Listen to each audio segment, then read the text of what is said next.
you have ever sat in your car before walking into a party or a meeting, your heart is racing and your mind is spinning with everything that could go wrong, then this video is for you.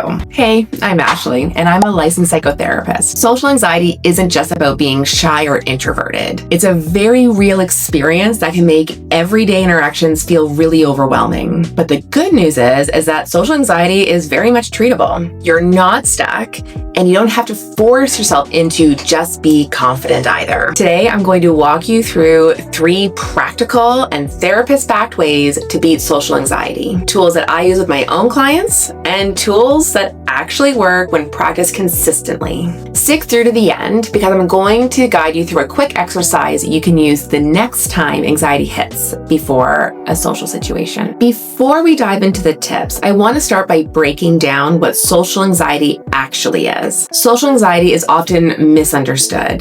It's not about nervousness.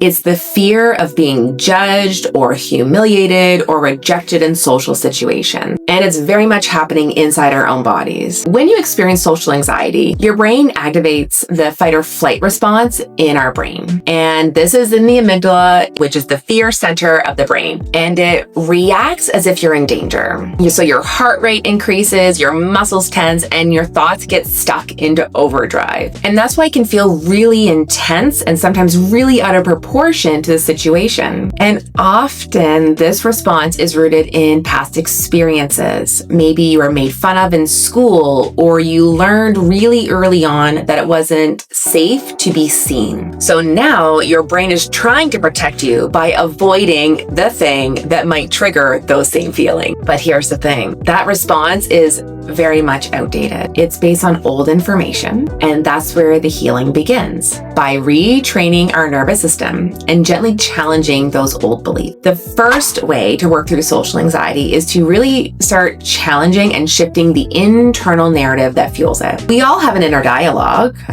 I have one. And people with social anxiety, there's that voice that often says things like, they're going to think I'm awkward. Why did I say that? I'm so dumb. I don't belong here. And the truth is, those thoughts are real, but they're not facts. They're based on fear, not reality. So first thing, start by noticing these automatic thoughts. Write them down if you can. And ask yourself, is this 100% true? Or is this a fear-based assumption? And from there, practice replacing them with strategies from acceptance and commitment therapy. Thank the mind for the thought, but don't try to resist the thought or suppress it. Don't struggle with it or interpret or elaborate or try to process it. You can just name things, saying, worry is there, worry. Or that's just catastrophizing, if you're familiar with those terms. You don't need to put an evaluative label on the thought as being good or bad. It's just, there's worry. Another one is to become an observer by saying, I'm noticing I'm having the thought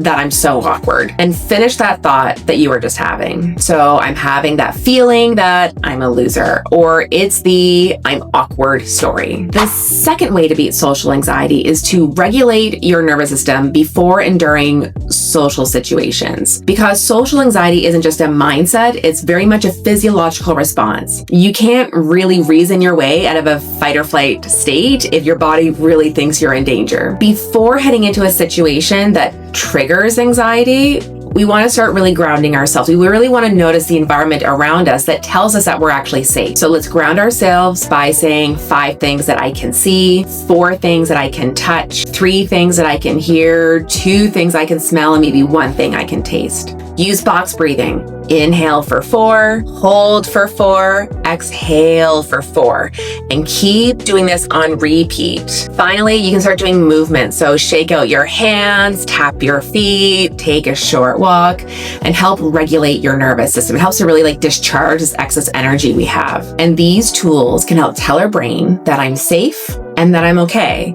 And when the body calms down, the thoughts start to follow. The third strategy is to start practicing exposure in small, manageable steps, because avoidance keeps this anxiety alive. It's the fear of the memory, and the memory is over. It's not happening now. The more that we avoid social settings, the more that our brain believes that they're dangerous. But the solution isn't to throw yourself in the deep end either. So start small. Say hi to the neighbor. Ask a stranger for more of the time. Comment in a group chat. Pick a low stakes situation and practice showing up, even if it's just for a few minutes. And each time you do this, you're showing your brain that this is not dangerous and I can handle it. And that's how confidence can be built. It's not about eliminating fear entirely, but by learning that you can survive it. And celebrate every win that you have, even if it feels really, really small. Progress with social anxiety isn't just about becoming the most outgoing person in the room.